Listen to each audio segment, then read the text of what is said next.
கர்த்தராகிய இயேசு கிறிஸ்து நாமத்திலே உங்கள் அனைவருக்கும் வாழ்த்துக்கள். இந்த நாளுக்கு உண்டான ஒரு உயிருள்ள ஒரு அற்புதமான அதிசயமான வார்த்தை 2 கொரிந்தியர் 1:4. எங்களுக்கு வரும் சகல உபத்திரங்களிலும் அவரே எங்களுக்கு ஆறுதல் செய்கிறவர்.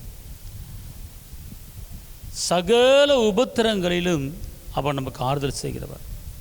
அன்பார்ந்தவர்களே, இந்த நாளிலே இன்னைக்கு உபத்திரவும் வேதனையும் நீங்கள் அனுபவித்து கொண்டிருக்கலாம்.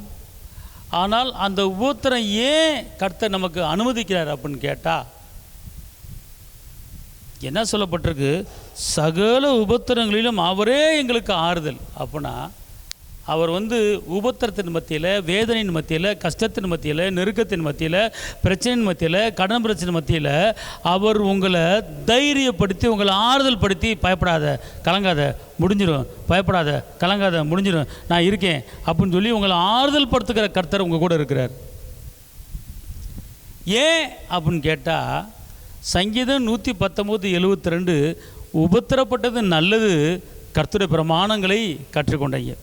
அப்படின்னா ஏன் இந்த உபத்திரத்தை அனுமதிக்கிறான்னா, வசனம் சொல்லுகிறது உபத்திரப்பட்டது நல்லது. அப்படின்னா ஏன் அப்படின்னு கேட்டால், இந்த உபத்திரத்தில் தான் நல்லவன் யார், கெட்டவன் யார், நல்லது எது, கெட்டது எது, நன்மை எது, தீமை எது, நல்ல இடமா கெட்ட இடமா என்பது எல்லா காரியங்களையும் கற்றுக்கொண்டு, எல்லா காரியங்களையும் அறிந்து கொண்டு நடப்பதுக்கு தான் இந்த உபத்திரத்தின் சமயம், உபத்திரத்தின் நேரம். அன்பார்ந்தவர்களே, அதனால் இந்த உபத்திரம் உங்களுக்கு ட்ரைனிங். ஆனால் நீங்கள் பயப்படாதீங்க.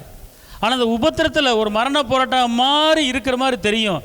ஆனால் அதிலிருந்து காப்பாற்றுறதுக்கு தான் அவர் இந்த வசனம் சொல்லுகிறது, நான் ஆறுதல் படுத்துக்கிறேன். எப்படிப்பட்ட ஆறுதல்?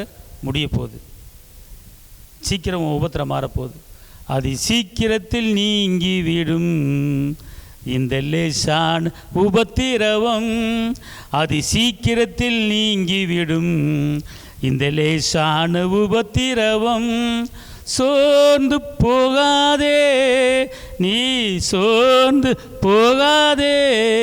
கர்த்தர் சொல்கிறாரு, சீக்கிரத்தில் முடிய போகுது என்று உங்களை ஆறுதல் படுத்துகிறார். கலங்காதீர்கள். உங்களுக்காக ஜெபம் பண்ணுறேன். தகப்பனே இயேசுவாவை நன்றியோடு துதிக்கிறேன், ஸ்தோத்திரிக்கிறேன்.